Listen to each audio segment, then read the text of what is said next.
Aren't those nice? We have a lot of great people that donate, don't we?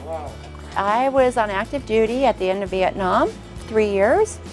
Back then women couldn't have babies, they got kicked out. Well, I wanted a baby. So after my 3 years, I got out and I had a baby.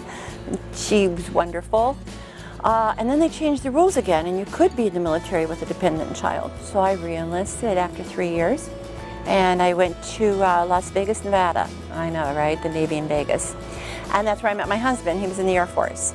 My wife and I met on a blind date in 1986. My best friend in the Air Force introduced us, him and his wife. Every year in Carmel, they have what they call a Carmel Fest Parade. At the end of the parade, they have salute to the military. So I was marching, I think it's about 2.5 miles through downtown Carmel. At the end of the parade, I was going to get back to my car at the beginning. Well, the folks had an HVAF float. So before we started, we chatted and I talked to them about what they did and what happens down here. So at the end of the parade, they were like, come on, hop on, we'll give you a ride back. And I knew then that this was a bunch of good people to work with. Katie, who works in the front, she was there. And she's just held a special place with me ever since. I think it's been almost 7 years. Yeah, on and off. But I always keep coming back.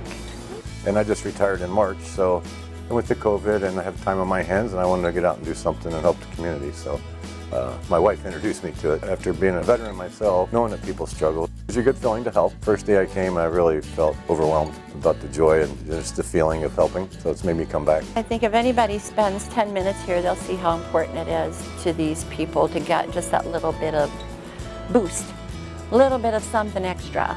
And I think it makes you realize, because some of them are like, oh, I don't need this today.